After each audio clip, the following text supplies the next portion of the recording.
আসসালামু আলাইকুম ওরহমতুল্লাহি ওবরাকাতুহ। আলহামদুলিল্লাহ নাহমাদুহু ওয়া নাস্তাঈনুহু ওয়া নুসাল্লি আলা নবিহি ওয়া হাবিবিহি মুহাম্মাদি ওয়া আলিহি ওয়া আসহাবিহি আজমাইন।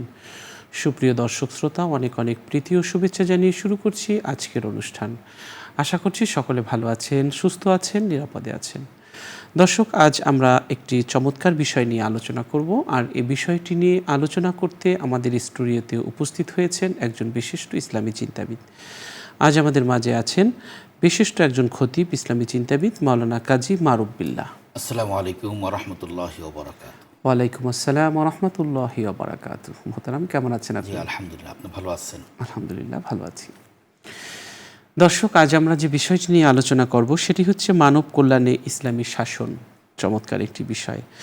ইসলামী শরিয়া আইনের ভিত্তি হলো আইন সবার জন্য সমান। এই আইনে ধনী গরিব, রাজা প্রজা সবাই সমান, যার ফলে শরিয়া আইন মুসলিম উম্মাকে এক সূত্রে গেঁথে রাখে। ইসলামী আইন অস্বীকার করা মানে আল্লাহর আইন, সার্বভৌমত্ব এবং কর্তৃত্বকে অস্বীকার করা। শরিয়া আইন মানার অর্থ আল্লাহর আইন কাঠামোকে মানা। এটা অমান্য করা মানে তাওহীদ এবং রেসালাতের মূল নীতির বিপরীত অবস্থান নেয়া। পৃথিবীতে মানুষের তৈরি আইন পরিবর্তনশীল, আর শরিয়া আইন পরিবর্তনশীল নয়।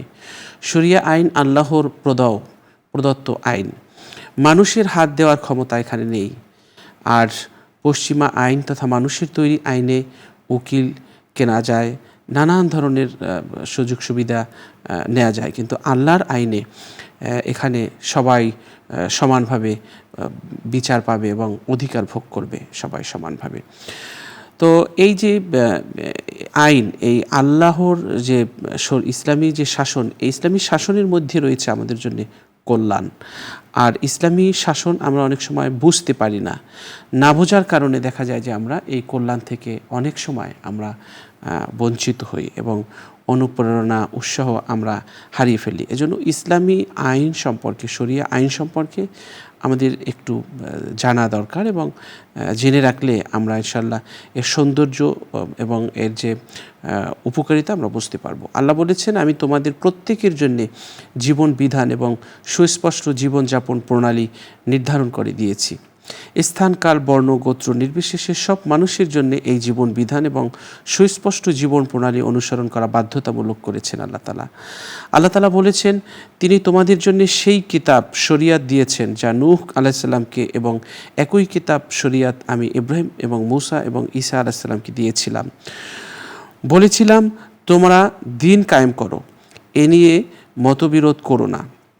আল্লাহ তাআলা অন্য জায়গায় বলেছেন, আমি আমার রাসূলগণকে প্রেরণ করেছি সুস্পষ্ট প্রমাণসহ, এবং তাদের সঙ্গে দিয়েছি কিতাব এবং মিজান, ন্যায়দণ্ড, যাতে মানুষ ইনসাফের সঙ্গে চলতে পারে। আল্লাহ কর্তৃক নাজিলকৃত বিধান দিয়ে রাষ্ট্র চালানো বা বিচার ফয়সালা করা তাওহীদে রুবুবিয়াতের অন্তর্ভুক্ত। যেই ব্যক্তি আল্লাহর আইন দিয়ে বিচার করে না, বরং অন্যের বিধান দ্বারা বিচার ফয়সালা করতে চায়, তাদের ব্যাপারে আল্লাহ তাআলা কোরআনের আয়াতগুলোকে দুভাগে বিভক্ত।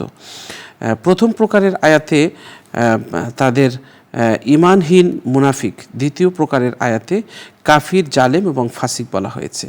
ইসলাম হচ্ছে একটি পূর্ণাঙ্গ জীবন বিধান। এই বিধান দিনকে ব্যক্তিগত, সমাজ এবং রাষ্ট্রীয় জীবনে পালন করতে হবে, তাহলে আমরা আমাদের ইহকাল এবং পরকালের জীবনকে কল্যাণকর এবং আরামদায়ক করতে পারবো। চলুন, মানব কল্যাণে ইসলামী শাসন বিষয়টি নিয়ে আলোচনা শুনছি আমাদের আজকের অতিথির কাছ থেকে। জি মোহতারাম। ধন্যবাদ সম্মানিত উপস্থাপক, আলেম দ্বীন, মুফাসসির কোরআন মাওলানা আলহাজ মোহাম্মদ সেলিম হুসাইন আজাদী। বিষয়টি অত্যন্ত গুরুত্বপূর্ণ এবং আমাদের জন্য অতীব প্রয়োজনীয়। আল্লাহ রাব্বুল আলামিন আমাদেরকে পৃথিবীতে পাঠিয়েছেন তার বিধানাবলী দিয়ে জীবন গঠন করে তার সন্তুষ্টি, নৈকট্য অর্জন করা, এবং কেবলমাত্র আল্লাহ সুবহানাহু ওয়া তাআলা বিধানই পালন করার মাধ্যমেই মুক্তি, পালন করার মাধ্যমেই শান্তি, পালন করার মাধ্যমেই সুখী সমৃদ্ধশালী জীবন, এবং পালন করার মাধ্যমেই পরকালীন শান্তি এবং মুক্তি। এই জন্য আল্লাহ সুবহানাহু ওয়া তাআলা আমাদেরকে একটি সংবিধান দিয়েছেন, তার নাম হচ্ছে আল কোরআন। সেখানে সূরা ফাতিহা থেকে শুরু করে সূরা নাস পর্যন্ত গোটা মানবের জীবন কিভাবে পরিচালিত হবে সেটা আল্লাহ রাব্বুল আলামিন বলে দিয়েছেন। এবং শরিয়া আইন যেমনটি বললেন, আল্লাহ রাব্বুল আলামিন যে বিধান দিয়েছেন সেটাই হচ্ছে শরিয়া আইন। এবং এই আইন মানার মাধ্যমে শান্তি এবং এই আইন না মানার মাধ্যমেই অশান্তি। বিষয়টা আমাদেরকে পরিষ্কার হতে হবে, কারণ আল্লাহ সুবহানাহু ওয়া তাআলা যা দিয়েছেন, ইন্নাদ-দীন ইনদাল্লাহিল ইসলাম, আল্লাহ রাব্বুল আলামিনের কাছে কেবলমাত্র শুধুমাত্র একমাত্র জীবন বিধান হচ্ছে আল ইসলাম। ইসলামের মধ্যে মুক্তি, ইসলামের মধ্যে শান্তি এবং ইসলামের মধ্যে মানব কল্যাণে সব কিছু সম্ভব। এই জন্য আল্লাহ রাব্বুল আলামিন বলছেন যে আল্লাযীনা ইম্মাক্কানাহুম ফিল আরদি, যাদেরকে আমি ক্ষমতায় আরোহণ করাবো। আমাদেরকে মনে রাখতে হবে, ইসলাম কারো অধীনে থাকার জন্য আসেনি। ইসলাম এসেছে শাসকের আসনে শাসন করার জন্যে। ইসলাম শুধুমাত্র শাসকের আসনেই বসে তার গোটা মানুষের জীবনকে পরিচালিত করবে, শাসকের আসনে বসে পরিচালিত করবে এবং মানুষের গোটা সমাজ ব্যবস্থা, মানুষের অধিকার ইসলাম পুরোপুরি প্রদান করবে। এজন্য ব্যক্তি, সমাজ, পরিবার থেকে শুরু করে রাষ্ট্রীয় এবং আন্তর্জাতিক জীবন পর্যন্ত যদি আমরা কোনো অধিকার সুস্পষ্টভাবে এবং ন্যায়নীতিভাবে আমরা পেতে চাই, তাহলে ইসলামের বিধানাবলীর মাধ্যমেই সেটা পেতে হবে। এই জন্য আল্লাহ সুবহানাহু ওয়া তাআলা বলছেন আল্লাযীনা ইম্মাক্কানাহুম ফিল আরদি, যাদেরকে আমি দায়িত্ব প্রদান করব, ক্ষমতা আরোহণ করাবো, তাদের দায়িত্ব হচ্ছে আকামুস সালাহ, তারা সর্বক্ষেত্রে নামাজকে প্রতিষ্ঠা করবে। নামাজ শুধুমাত্র একটি ইবাদতের নাম নয়, নামাজ হচ্ছে ইন্নাস সালাতা তানহা আনিল ফাহশাই ওয়াল মুনকার, সুখী সমৃদ্ধশালী সমাজ গঠন করতে হলে নামাজের কোনো বিকল্প নেই। সমস্ত অন্যায় কর্মকাণ্ড থেকে দূরে থাকার জন্য একমাত্র ইবাদত হচ্ছে, তা হচ্ছে নামাজ। যে ব্যক্তি নামাজ পড়বে সেই ব্যক্তি অন্যায় কর্মকাণ্ড পরিচালনা করবে না। যে ব্যক্তি নামাজ আদায় করবে সে ব্যক্তি ঘুষ খেতে পারবে না। যে ব্যক্তি নামাজ আদায় করবে সে ব্যক্তি কোনো সময় মানুষের জমিন দখল করে মানুষকে কষ্ট দিতে পারবে না। যে ব্যক্তি নামাজ আদায় করবে সে ব্যক্তি তার অধিকার, অন্যের অধিকার সে সুপ্রতিষ্ঠিত করবে, তার স্ত্রীর অধিকার, সন্তানের অধিকার, আত্মীয় স্বজনের অধিকার, পড়শির অধিকার এবং অমুসলিমদের অধিকার একমাত্র নামাজের মাধ্যমেই প্রতিষ্ঠা করা সম্ভব। এই জন্য আল্লাহ সুবহানাহু ওয়া তাআলা বলছেন, এক নম্বর হচ্ছে আল্লাযীনা ইম্মাক্কানাহুম ফিল আরদি, এক নম্বর দায়িত্ব হচ্ছে যিনি রাষ্ট্র পরিচালনা করবেন তার মূল দায়িত্ব হচ্ছে সর্বক্ষেত্রে সর্বোচ্চ সকল স্থানে নামাজ কায়েম করা। ওয়া আতাউজ যাকাত, অর্থনৈতিকভাবে সমৃদ্ধশালী সমাজ গঠন করতে হলে, সুখীর সমৃদ্ধশালী সমাজ গঠন করতে হলে অর্থনৈতিক কোনো বিকল্প নেই। আপনি দারিদ্র্য বিমোচন করতে হলে যাকাতের কোনো বিকল্প নেই। আপনি যাকাত যদি সঠিকভাবে আপনি আদায় করেন দেখবেন তাহলে সেখানে মানুষের অর্থনৈতিক মুক্তি ফিরে পাবে।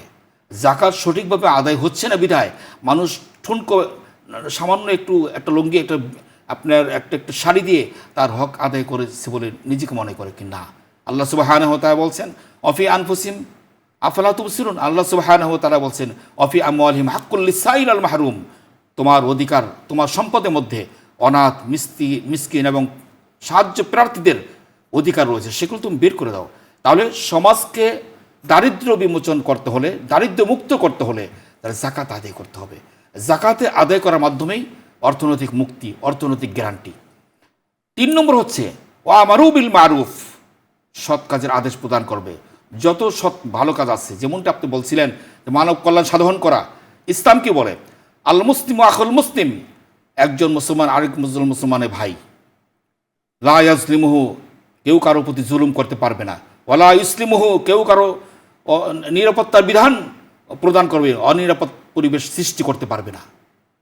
এরপরে রাসূলুল্লাহ সাল্লাল্লাহু আলাইহি ওয়াসাল্লাম এরপরে বললেন মান কানা ফি হাজাতি আখিহি কানা আল্লাহু ফি হাজাতিহি, যে ব্যক্তি তার কোনো মুসলিম ভাইয়ের অধিকার সে প্রতিষ্ঠা করলো, কোনো প্রয়োজনকে পূরণ করে দিল, আল্লাহ রাব্বুল আলামিন তার প্রয়োজনকে পূরণ করে দেবে। সুবহানাল্লাহ, এটা একমাত্র ইসলামের মধ্যে পাওয়া যায়। আপনি দেখুন, একজন ব্যক্তি যদি আরেকজন ব্যক্তি প্রয়োজনকে পূরণ করে দেয় তাহলে তার প্রয়োজন পূরণ করে দিবে আল্লাহ রাব্বুল আলামিন। রাসূলুল্লাহ সাল্লাল্লাহু আলাইহি ওয়াসাল্লাম তাই বলছেন মান কানা ফি হাজাতি আখিহি কানা আল্লাহু ফি হাজাতিহি, যে ব্যক্তি তার কোনো ভাইয়ের প্রয়োজনকে পূরণ করে দিবে, তার টাকা প্রয়োজন আছে টাকা দিবে, তার খাবারের প্রয়োজন আছে খাবার দিবে, তার বস্ত্রের প্রয়োজন আছে বস্ত্র দিবে, তার লেখাপড়া করার জন্য তার আর্থিক সহযোগিতা করবে, বই প্রয়োজন বই দেবে। অর্থাৎ যেখানে যা প্রয়োজন একজন ভাই আরেকজন ভাই এই প্রয়োজনগুলো পূরণ করে দিবে, তাহলে সে কিন্তু ঠকলো না। রাসূলুল্লাহ সাল্লাল্লাহু আলাইহি ওয়াসাল্লাম বলছেন কানা আল্লাহু ফি হাজাতিহি, আল্লাহ রাব্বুল আলামিন তার হাজাত পূরণ করে দিবেন। এবং রাসূলুল্লাহ সাল্লাল্লাহু আলাইহি ওয়াসাল্লাম আরও বলছেন যে কল্যাণকর সমাজ করার জন্য, মানুষের কল্যাণ সাধন করার জন্য রাসূলুল্লাহ সাল্লাল্লাহু আলাইহি ওয়াসাল্লাম আরও বলেন যে মান ফাররাজা আম মুসলিমিন কুরবাতান ফাররাজাল্লাহু আনহু কুরবাতাম মিন কুরাবি ইয়াউমিল আখিরাহ, কোনো ভাই আরেকজন ভাইয়ের কষ্ট দূর করে দিবে, কষ্টে আছে কষ্ট দূর করে দিল, সমস্যা আছে সমস্যা দূর করে দিল, বিপদ আছে বিপদকে দূর করে দিল, কঠিন বিপদে আছে সে কঠিন বিপদকে সে মোচন করে দিল। রাসূলুল্লাহ সাল্লাল্লাহু আলাইহি ওয়াসাল্লাম বলেন কিয়ামতের দিন আল্লাহ রাব্বুল আলামিন তার কষ্ট দূর করে দিবেন। তার কত সুখবর রাসূলুল্লাহ সাল্লাল্লাহু আলাইহি ওয়াসাল্লাম দিলেন। একজন মুসলমান একজন ভাইয়ের কষ্ট দূর করে দিলে সে কিন্তু বিফল হলো না, সে ফলাফল লাভ করতে পারলো কিয়ামতের ময়দানে। এরপর রাসূলুল্লাহ সাল্লাল্লাহু আলাইহি ওয়াসাল্লাম বলেন যে মান সাতারা আম মুসলিমিন সাতারাল্লাহু লাহু ইয়াউমাল কিয়ামা। কোনো মুসলমান আরেকজন মুসলমানের দোষকে গোপন করলো। আমাদের সমাজ ব্যবস্থায় একটা ভয়ঙ্কর দৃশ্য আমরা দেখতে পাই, তা হচ্ছে একজন ব্যক্তি আরেকজন ব্যক্তিকে বললো আমার এই কথাটা কাউকে বলবে না। যখন তার সঙ্গে কোনো দ্বিমত হয়ে গেল, সে সুযোগ সন্ধানী হয়ে গেল এবং সেই কথাটি আরেকজনের কাছে বলে দিল, তার ক্ষতি সাধন করে ফেলল। রাসূলুল্লাহ সাল্লাল্লাহু আলাইহি ওয়াসাল্লাম কঠিনভাবে বলেছেন যে এই কাজটি করা যাবে না। যে ব্যক্তি তার কোনো মুসলিম ভাইয়ের কষ্ট কোনো বিষয় গোপন করে ফেললো, কোনো কঠিন এমন একটি কষ্ট এমন একটি বিষয় আছে গোপন বিষয়, যে বিষয়টি সমাজের মধ্যে সে লাঞ্ছিত অপমানিত লজ্জিত হবে, সে গোপন রাখলো। রাসূলুল্লাহ সাল্লাল্লাহু আলাইহি ওয়াসাল্লাম বলেন কারণ কিয়ামতের ময়দানে আল্লাহ রাব্বুল আলামিন তার সেই তার যে ব্যক্তিগত যত দোষ ত্রুটি আছে সেগুলো গোপন করে ফেলবেন। সুতরাং আল্লাহ সুবহানাহু ওয়া তাআলা বলছেন যে সৎ কাজে আদেশ প্রদান করবে, যাকাত আদায় করার পরে তা'মুরুনা বিল মারুফ, তার দায়িত্ব হচ্ছে মানুষের কল্যাণ সাধন করা, মানুষকে ভালো পথের দাওয়াত দেওয়া। ওয়া তানহাউনা আনিল মুনকার, সমস্ত অন্যায় পাপাচার মিথ্যাচার কর্মকাণ্ড থেকে মানুষকে দূরে রাখা। তাহলে একমাত্র সুখী সমৃদ্ধশালী সমাজ কায়েম করতে হলে চারটি বিষয় যদি মানুষের মাথায় থাকে, মানুষ যদি বাস্তবায়ন করতে পারে, তাহলে সেই সমাজ হবে শান্তিময় সমাজ, সেই সমাজ হবে কল্যাণময় সমাজ এবং সেই সমাজ হবে সুখী সমৃদ্ধশালী সমাজ। সেই সমাজের মধ্যে নারীর অধিকার থাকবে, যে সমাজের মধ্যে সেই সমাজের মধ্যে তার স্ত্রীর অধিকার পাবে, স্বামী তার স্বামীর অধিকার পাবে এবং অমুসলিম তার অধিকার ফিরে পাবে, প্রতিবেশী তার। দেখুন ইসলাম যে কত বড়, কত মডারেট ইসলাম যে কত গণতান্ত্রিক ইসলাম মানুষের কত কল্যাণ সাধন করেছে। রাসূলুল্লাহ সাল্লাল্লাহু আলাইহি ওয়াসাল্লাম বলেন খায়রুন নাস মাইয়ান ফাউন নাস, যে ব্যক্তি অন্যের কল্যাণ সাধন করলো, অন্যের উপকার করলো, সেই ব্যক্তি হচ্ছে শ্রেষ্ঠ ব্যক্তি। তাহলে একজন ব্যক্তি যখন বুভুক্ষ অবস্থা থাকবে, সে ব্যক্তি মুখে খাবার দেবে। রাসূলুল্লাহ সাল্লাল্লাহু আলাইহি ওয়াসাল্লাম প্রতিবেশীর হক আদায় করতে গিয়ে মানুষের উপকারের কথা বললেন যে তোমরা যখন তরকারি পাক করবে, রাসূলুল্লাহ সাল্লাল্লাহু আলাইহি ওয়াসাল্লাম আবু যর গিফারী রাদিয়াল্লাহু তাআলা আনহুকে উদ্দেশ্য করে বললেন ইয়া আবু যর ইযা তাবাখতা মারাকাতান, যখন তুমি তরকারি পাক করবে, ফাকসির মা আহা, তার মধ্যে একটু পানি বৃদ্ধি করে দিবে, একটু বেশি দিবে। অর্থাৎ তোমার পরিবার পরিজনের মধ্যে খাবার খেতে গিয়ে যতটুকু পরিমাণ ঝোল প্রয়োজন, আমরা যেই তরকারি ঝোল বলি, ওই পরিমাণ ঝোল না দিয়ে একটু পরিমাণ বাড়িয়ে দিল। ওয়াতা আহা জিরো অনাকা, এই যে অতিরিক্ত যে তুমি ঝোলটি দিলে, রাসূলুল্লাহ সাল্লাল্লাহু আলাইহি ওয়াসাল্লাম বলছেন যে তুমি অতিরিক্ত ঝোল, অর্থাৎ সেই তরকারিটি তুমি প্রতিবেশীর মধ্যে বিনিবন্টন করো। প্রতিবেশীর সঙ্গে সুসম্পর্ক তৈরি করলে আপনার অনেক কল্যাণ সাধন হয়, বিপদে আপদে সুখে দুঃখে একজন প্রতিবেশী এগিয়ে আসে। এই জন্য রাসূলুল্লাহ সাল্লাল্লাহু আলাইহি ওয়াসাল্লাম মানুষের কল্যাণ সাধন করার জন্য গুরুত্ব আরোপ করেছেন। একমাত্র ইসলামী, কেবলমাত্র ইসলামী, শুধুমাত্র ইসলামী মানুষের কল্যাণ সাধন করার ব্যাপারে উদ্বুদ্ধ এবং অনুপ্রাণিত করেছে। আপনি দেখুন আল্লাহ রাব্বুল আলামিন বিশ্বনবী মুহাম্মদ রাসূলুল্লাহ সাল্লাল্লাহু আলাইহি ওয়াসাল্লামকে পাঠিয়েছেন, তাকে দায়িত্ব দিয়েছেন, এইভাবে দায়িত্ব দিয়েছেন ফালা রাব্বিকা লা ইউমিনুন। আপনি শুরুতে যেমনটি বলছিলেন যে মানুষের অধিকার পেতে হলে, মানুষের ন্যায় বিচার পেতে হলে একমাত্র শরিয়া আইনের কোনো বিকল্প নেই। একজন ব্যক্তি তার অধিকার পাবে, কিভাবে পাবে? আল্লাহ রাব্বুল আলামিন সেই অধিকার পাওয়ার ব্যাপারে গ্যারান্টি প্রদান করেছেন। ওয়াইদা হাকামতুম বাইনান নাস আন তাহকুমু বিল আদল, যখন তোমরা তোমাদের মধ্যে এই কোনো ফায়সালা করবে, তোমরা ন্যায় বিচার কায়েম করবে। এই জন্য আল্লাহ রাব্বুল আলামিন বলছেন আমাল্লাম ইয়াহকুম বিমা আনজালাল্লাহ, যে ব্যক্তি আল্লাহ রাব্বুল আলামিনের বিধান মোতাবেক দায়িত্ব পালন করবে না, বিচার ফায়সালা করবে না, ফাউলাইকা হুমুল ফাসিকুন, সেই ব্যক্তি হচ্ছে ফাসিক। আবার আল্লাহ সুবহানাহু ওয়া তাআলা বলছেন আমাল্লাম ইয়াহকুম বিমা আনজালাল্লাহু, যে ব্যক্তি আল্লাহ রাব্বুল আলামিনের বিধানাবলী দিয়ে বিচার ফায়সালা করবে না, সমাজকে পরিচালনা করবে না, ফাউলাইকা হুমুজ জালিমুন, সেই ব্যক্তি হচ্ছে জালেম। আবার আল্লাহ সুবহানাহু ওয়া তাআলা আবার বলছেন যে ব্যক্তি আল্লাহ রাব্বুল আলামিনের বিধানাবলী দিয়ে ওমাল্লাম ইয়াহকুম বিমা আনজালাল্লাহ, যে ব্যক্তি আল্লাহ রাব্বুল আলামিনের বিধানাবলী দিয়ে, শরিয়া আইন দিয়ে, কোরআন দিয়ে, আল ইসলাম দিয়ে সমাজকে পরিচালনা করবে না, জীবনকে পরিচালনা করবে না, রাষ্ট্রকে পরিচালনা করবে না, ফাউলাইকা হুমুল যালিমুন ফাউলাইকা হুমুল কাফিরুন। তাহলে আল্লাহ রাব্বুল আলামিন তিনটি শব্দ ব্যবহার করলেন। যে ব্যক্তি আল্লাহ রাব্বুল আলামিনের বিধানাবলী দিয়ে সমাজ পরিচালনা করবে না, দেশ পরিচালনা করবে না, বিচারালয় পরিচালনা করবে না, পরিবার পরিচালনা করবে না, ব্যক্তিকে পরিচালনা করবে না, আল্লাহ রাব্বুল আলামিন বলছেন ফাউলাইকা হুমুজ যালিম, তারা জালেম, ফাউলাইকা হুমুল ফাসিকুন, তারা ফাসিক, ফাউলাইকা হুমুল কাফিরুন, তারা কাফের। সুতরাং আজকে আমাদের সমাজের মধ্যে এই যে অশান্তি বিরাজমান, একমাত্র কারণ হচ্ছে শরিয়া আইন বলবৎ না থাকার কারণে। আমরা শরিয়া আইনটা কিন্তু বুঝি না। শরিয়া আইন না বোঝার কারণে আমাদের মধ্যে কেউ কেউ বলে ফেলি শরিয়া আইন আমরা বিশ্বাস করি না, কিন্তু এমনটি না। শরিয়া আইন হচ্ছে কোরআনের আইন, শরিয়া আইন হচ্ছে আল্লাহ রাব্বুল আলামিনের আইন। আল্লাহ সুবহানাহু ওয়া তাআলাকে বিশ্বাস করতে হলে শরিয়া আইনকে বিশ্বাস করতেই হবে। যদি শরিয়া আইনকে অস্বীকার করা হয়, আল্লাহ রাব্বুল আলামিনকে অস্বীকার করা হলো। কারণ গোটা কোরআন হচ্ছে শরিয়া, গোটা কোরআন হচ্ছে শরিয়া আইন। আল্লাহ রাব্বুল আলামিন আমাদেরকে সূরা ফাতিহা থেকে সূরা নাস পর্যন্ত 114টি সূরা আমাদের যে দিয়েছেন, সেই বিধানাবলী হচ্ছে শরিয়া আইন। আল ইসলামকে যদি, শরিয়া আইনকে যদি মনে করে যে এটা একটা জগতের আইন, তাহলে সে বুঝতে ভুল করেছে। আল্লাহ রাব্বুল আলামিন বিশ্বনবী মুহাম্মদুর রাসূলুল্লাহ সাল্লাল্লাহু আলাইহি ওয়াসাল্লামকে পাঠিয়েছেন এবং বলেছেন আপনাকে মানুষের সমাজ, মানুষের জীবনকে পরিচালনা করার জন্য মা ফাররাতনা ফিল কিতাবি মিন শাই, এমন একটি কিতাব আপনাকে দিলাম যে কিতাবের মধ্যে কোনো কিছু আমি বাদ রাখিনি। মানুষের পরিবারের কথা, মানুষের সমাজের কথা, মানুষের ব্যক্তিগত কথা, মানুষের চাকরির কথা, মানুষের ব্যবসা বাণিজ্য কথা, মানুষের চাহিদার কথা, এক কথায় আপনি যেভাবে শান্তিময় জীবন গঠন করতে পারবেন, শরিয়া আইন সেটা সুচিন্তিতভাবে, সুস্পষ্টভাবে সেটার তার গ্যারান্টি দিয়েছে। সুতরাং মানুষ যদি শরিয়া আইনটি ভালো করে বুঝতো, তাহলে মানুষ কি করতো? সম্মানিত মুহতারাম আল্লামা সেলিম হোসেন আজাদী সাহেব, আপনি জানেন মানুষ শরিয়া আইনের জন্য অস্থির হয়ে যেত। যেভাবে রাসূলুল্লাহ সাল্লাল্লাহু আলাইহি ওয়াসাল্লাম সাহাবায়ে কেরামদের বলেছিলেন যে তোমরা কন্যা সন্তানের জন্য দোয়া করো, কারণ একজন কন্যা সন্তানের যে ব্যক্তি বাবা হতে পারবে, মা হতে পারবে, আল্লাহ রাব্বুল আলামিন একটা জান্নাতের মালিক বানিয়ে দিবে। সাহাবায়ে কেরাম সিজদায় উঠে পড়লেন, হে আল্লাহ আমাদের কন্যা সন্তান দান করুন। আল্লাহ রাব্বুল আলামিনের নির্দেশে রাসূলুল্লাহ সাল্লাল্লাহু আলাইহি ওয়াসাল্লাম আবার ঘোষণা দিলেন, যে ব্যক্তি দুটি কন্যা সন্তানের বাবা বা মা হবে, আল্লাহ রাব্বুল আলামিন তাকে দুটি জান্নাতের মালিক বানিয়ে দিবেন। ঠিক তেমনিভাবে শরিয়া আইনটি হচ্ছে এমন একটি আইন, যেই আইন কেউ যদি বুঝতে পারতো, তাহলে বলতো শরিয়া আইনের বাইরে আমরা যাব না, কোরআন আইনের বাইরে যাব না। কোরআন আপনার সমস্ত অধিকার সুপ্রতিষ্ঠিত করেছে। স্ত্রীর কি অধিকার, কোরআন সেটা বলে দিয়েছে। আজকে নারীরা বিভিন্ন সময় না বুঝার কারণে নারীবাদী হয়ে বিভিন্নভাবে তারা আন্দোলন করার চেষ্টা করে। তারা যদি কোরআনের দিকে তাকাতো, নারীকে ইসলাম কত সুবিধা দিয়েছে, নারীকে তার স্বামীর থেকে অধিকার দিয়েছে, নারীকে তার বাবার থেকে অধিকার দিয়েছে, নারীকে তার সন্তানের থেকে অধিকার দিয়েছে। এক কথায় নারী চতুর্মুখী অধিকার পাওয়ার পরে একজন নারী হচ্ছে সমাজের শ্রেষ্ঠ একজন ধনশালী একজন নারী। কেন?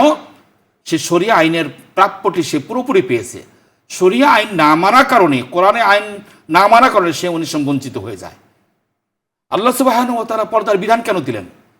পর্দার বিধান আইনের মানিকে নারীর সতীত্ব রক্ষার জন্য আল্লাহ সুবহানাহু ওয়া তাআলা বলছেন, বিশ্বনবী মুহাম্মদ সাল্লাল্লাহু আলাইহি ওয়াসাল্লামকে বলছেন, কুলিয়া আইয়ুহান নবিয়্যু, হে নবী আপনি আপনার স্ত্রীদের জানিয়ে দেন, কুল্লি আজওয়াজিকা ওয়া বানাতিকা ওয়া নিসাইল মুমিনিন, হে রাসূল আপনি আপনার স্ত্রীদের বলে দেন, আপনার কন্যা সন্তানদের বলে দেন, দুনিয়ার সমস্ত নারীদেরকে বলে দেন, ইদুনিনা আলাইহিন্না মিন জালাবিবিহিন্না, তারা যেন বাইরে বের হওয়ার পরে তাদের অতিরিক্ত যে কাপড়টা মাথার মুখ দিয়ে যেন ছেড়ে দেয়। তার মানে হচ্ছে তার সতীত্ব রক্ষার জন্যে ইসলাম গ্যারান্টি দিচ্ছে। ফালা ইউজাইন, কেউ তাকে উত্ত্যক্ত করবে না। আজকে সমাজের মধ্যে নারী ধর্ষিত হচ্ছে, নারী অপমানিত হচ্ছে, নারী লাঞ্ছিত হচ্ছে, তার মূল কারণ হচ্ছে কোরআনের যে বিধান, শরিয়ার যে বিধান, পর্দা না মানার কারণে। নারীরা আজকে মোহতারাম আপনি দেখবেন সারা বিশ্বে আজকে পর্দার দিকে মানুষ ঝুঁকে পড়ছে। আপনি নিশ্চয়ই জানেন আজকে বিশ্ব হিজাব দিবস পালন হচ্ছে, কারণ আজকে মানুষ বুঝতে পারছে হিজাব এমন একটি সম্মানের গ্যারান্টি, হিজাব আমার নারীর সম্মানিত সতীত্ব রক্ষার গ্যারান্টি। সুতরাং এই যে শরিয়া আইনগুলো মানুষের কত অধিকার সুপ্রতিষ্ঠিত করছে, মানুষ যদি বুঝতে পারতো, তাহলে শরিয়া আইনের বাইরে এক কদম সে ফেলতো না। এই জন্য আমাদের সকলের দায়িত্ব এবং কর্তব্য হচ্ছে শরিয়া আইনের দিকে ধাবিত হওয়া, ইসলামের বিধানাবলীর দিকে ধাবিত হওয়া।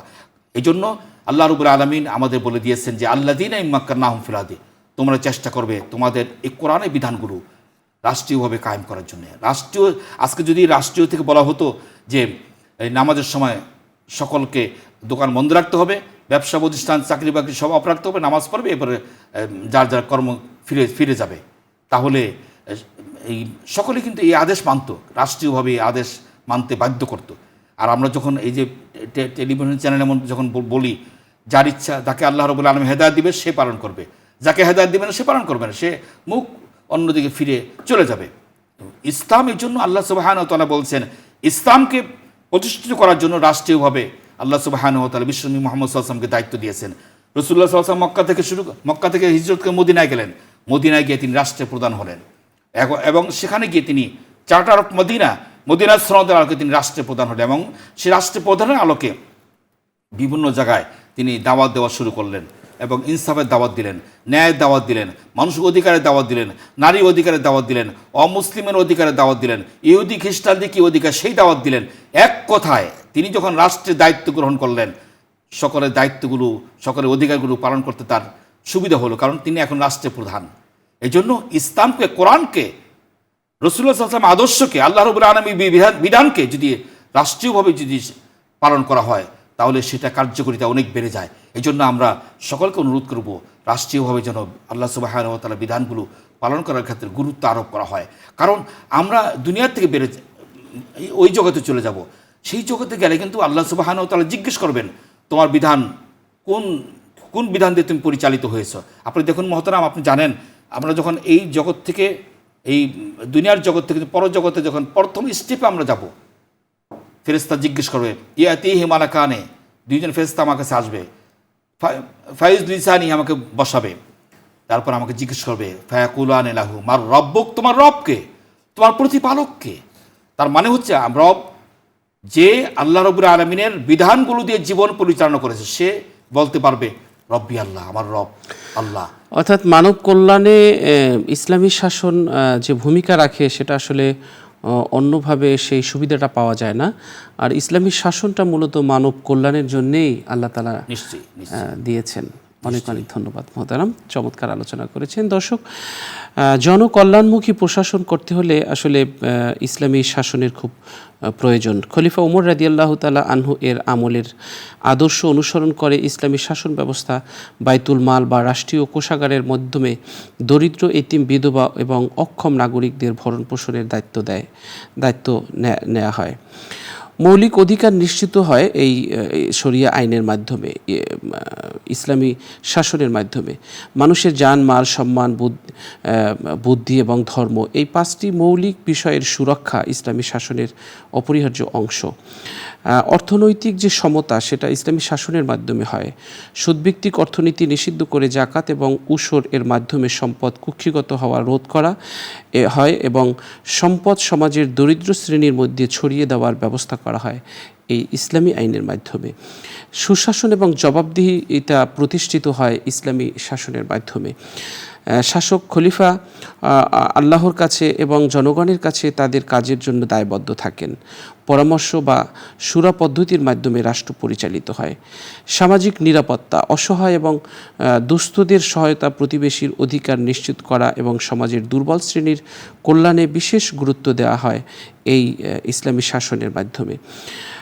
আমরা এই ইসলামী রাষ্ট্রে মুসলিমদের অধিকার এবং ইসলামী অর্থনীতি কিভাবে দারিদ্র্য দূর করে এগুলো আমরা জানতে পারবো। ইসলামী শাসন যে রয়েছে, এই ইসলামী শাসন নিয়ে যদি আমরা একটু জ্ঞান অর্জন করি তাহলে আসলে মূলত ইসলামী শাসন এটি আমাদের জন্যে কোনো চাপিয়ে দেওয়া কোনো বিষয় নয়, এটি বরং আমাদের মানব কল্যাণের জন্যে আল্লাহ তাআলা আমাদেরকে দিয়েছেন এই শাসন এবং জীবন ব্যবস্থা।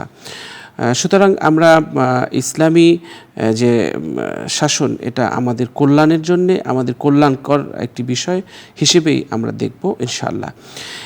ইসলামের শাসন আমরা যদি সেই 7ম শতাব্দীর দিকে তাকাই তাহলে দেখব যে আমাদের যে সাহাবায়ে কেরাম তারা কিভাবে একটি মৃতপ্রায় জাতি থেকে জীবন্ত জাতিতে পরিণত হয়েছিল। ইসলামী শরীয়তে রয়েছে মানুষের পার্থিব জীবনের স্বার্থ এবং পরকালীন জীবনের কল্যাণ। যেখানে মানুষের কল্যাণ সেখানেই আল্লাহর শরিয়াত। সালাম একজনের জন্য আরেকজনের কল্যাণ কামনা, এই শব্দটির উৎপত্তি ইসলাম থেকে। পরস্পরের জন্য পরস্পরের কল্যাণ কামনায় সালাম শব্দের সঙ্গে মানুষের পরিচয় ঘটেছে হযরত রাসূল সাল্লাল্লাহু আলাইহি সাল্লামের আবির্ভাবের পর। কোরআনে কারিমে বিভিন্নভাবে সালাম শব্দের উল্লেখ করা হয়েছে 44 বার। এর বিপরীতে যুদ্ধের উল্লেখ করা হয়েছে মাত্র 6 বার। হযরত রাসূল সাল্লাল্লাহু আলাইহি সাল্লাম পবিত্র জীবনালক্ষ্যে এবং ইসলামের অভিযানের ঘটনাবলী প্রমাণ করে যে বিশ্বময় ইসলামের ব্যাপক প্রসারের মূল ভিত্তি এবং কার্যকরী শক্তি ছিল উত্তম রূপে ইসলামের দাওয়াত পেশ এবং সুন্দর কথা, এমনকি যুদ্ধকালীন সময়েও উত্তম আচরণ করা। তো ইসলামী শাসন আসলে আমাদের জন্য একটি কল্যাণের বিষয়। আল্লাহ তাআলা আমাদের পুরো পৃথিবীতে আল্লাহর সে শাসন যেটা মানব কল্যাণের জন্য তিনি নির্ধারণ করেছেন, সেই শাসন বাস্তবায়ন করার তৌফিক দান করুন। দর্শক, আমরা অনুষ্ঠানের এই পর্যায়ে একটি মোনাজাত করব। আপনারাও চাইলে আমাদের সাথে মোনাজাতে শরীক হতে পারবেন। আল্লাহুম্মা সাল্লি আলা সাইয়্যিদিনা ওয়া নাবিয়িনা ওয়া শাফিয়িনা ওয়া হাবিবিনা ওয়া মাওলানা মুহাম্মদ সাল্লাল্লাহু আলাইহি ওয়া আলা আলিহি ওয়া আসহাবিহি ওয়া বারাকা সাল্লাম। আল্লাহুম্মা আমিন। ربنا ظلمنا أنفسنا وإن لم تغفر لنا وترحمنا لنكونن من الخاسرين. ربنا آتنا في الدنيا حسنة وفي الآخرة حسنة وقنا عذاب النار. اللهم آنس وحشتي في قبري، اللهم ارحمني بالقرآن العظيم واجعله لي إماما ونورا وهدى ورحمة. اللهم ذكرني منه ما نسيت وعلمني منه ما جهلت وارزقني تلاوته آناء الليل وآناء النهار واجعله لي حجة يا رب العالمين. আল্লাহ তাআলা, জীবনে অনেক গুনাহ করেছি, ভুল করেছি, অন্যায় করেছি, পাপ করেছি। আমরা গুনাহকারী, সিয়াকারী, খাতাকারী, পাপী, দুর্বল, অসহায়, বড় আশা নিয়ে ভিখিরির মতো, কাঙ্গালের মতো, ফকিরের মতো তোমার শাহী দরবারে হাত পেতেছি। আমরা পাপের পাহাড় ঠেলে তোমার আপন হতে চাই। রব্বুল আলামিন, তুমি আমাদেরকে তোমার আপন করে নাও। আল্লাহ তাআলা, তোমার সন্তুষ্টির জন্য আমাদের কর্মকাণ্ড কবুল করে নাও। সব যেন হয় তোমার সন্তুষ্টির জন্যে। এই দুনিয়াতে যা কিছু আমরা করছি, এর বিনিময়ে পরকালীন মুক্তি তুমি আল্লাহ আমাদের নিশ্চিত করে দিও। ভালো কাজের তৌফিক আমাদের দান করে দিও। কল্যাণকর কাজের সাথে সম্পৃক্ত থাকার তৌফিক দান করে দিও। সকল প্রকার বাধা প্রতিবন্ধকতা জীবন থেকে তুমি আল্লাহ তাড়িয়ে দিও। আল্লাহ তাআলা, আমাদের দেশে তোমার রহমত দিয়ে ভরপুর করে দাও। তুমি জমিনে ফসল দাও, সাগর নদী পুকুর খালে মাছ দাও, মানুষের অন্তর ভরা ভালোবাসা দাও, অর্থনৈতিক অবস্থা তুমি উন্নত করে দাও। আল্লাহ, অভাব দূর করে দাও, পেরেশানি দূর করে দাও, রোগ বালা মুসিবত আমাদের দেশ থেকে তুমি দূর করে দাও। আল্লাহ তাআলা, দেশের জন্যে, মানুষের জন্যে, কল্যাণের জন্যে যারা কাজ করে, আল্লাহ একনিষ্ঠভাবে তাদের কাজগুলো তুমি কবুল আর মঞ্জুর করে নাও। স্বাধীনতা সার্বভৌমত্বের জন্য যারা প্রাণ দিয়েছে, আল্লাহ তাদের জান্নাত নসিব করে দাও। হাত তুলেছে কে কোথায় জানি না, যারা হাত তুলেছে তাদের মা বাবার জিন্দিগির গুনাহ মাফ করে দাও। যাদের মা বাবা বেঁচে আছে, মা বাবার খেদমত করে জান্নাতবাসী হওয়ার তৌফিক দাও। রব্বুল আলামিন, তোমার কল্যাণকর কাজ আমাদের জীবনে বাস্তবায়ন করার তৌফিক দাও। ইসলামী শাসন মানব কল্যাণে এই বিষয়ে আলোচনা হয়েছে। আল্লাহ তাআলা, সবার মনে এই স্পিরিট তৈরি করে দাও। তোমার শাসন মানব কল্যাণের জন্যে, এটা আমরা সবাই বিশ্বাস করার সাহস আমাদের মধ্যে তৈরি করতে পারি, আল্লাহ বিশ্বাস করতে পারি, সেই তৌফিক আমাদের নসিব করে দাও। রব্বুল আলামিন 5 ওয়াক্ত নামাজ জামাতের সাথে পড়ার তৌফিক দান করো। আল্লাহ তাআলা হজ করার তৌফিক দান করো। আল্লাহ তাআলা আমাদেরকে শরীয়তের সকল বিধিবিধান পরিপূর্ণভাবে পালন করার তৌফিক দান করো। আল্লাহ তাআলা এই অনুষ্ঠানের পৃষ্ঠপোষক বসুন্ধরা গ্রুপের চেয়ারম্যান, আল্লাহ তাকে নেক হায়াতে তৈয়বা দান করো। আল্লাহ তাআলা তার কল্যাণকর ভালো কাজগুলো কবুল করে নাও। আল্লাহ তাআলা তার সকল প্রকার বালা মুসিবত জীবন থেকে দূর করে দাও। রব্বিরহামহুমা কামা রব্বায়ানি সগীরা। সুবহানা রাব্বিকা রব্বিল ইজ্জাতি আম্মা ইয়াসিফুন ওয়া সালামুন আলাল মুরসালিন ওয়ালহামদুলিল্লাহি রাব্বিল আলামিন। আমিন আমিন আমিন। দর্শক, দীর্ঘ সময় আমাদের সাথে যারা থেকেছেন সকলকে অনেক অনেক শুভেচ্ছা জানিয়ে আজ এখানেই শেষ করছি। আল্লাহ হাফেজ। আসসালামু আলাইকুম ওয়া রাহমাতুল্লাহি ওয়া বারাকাতুহু।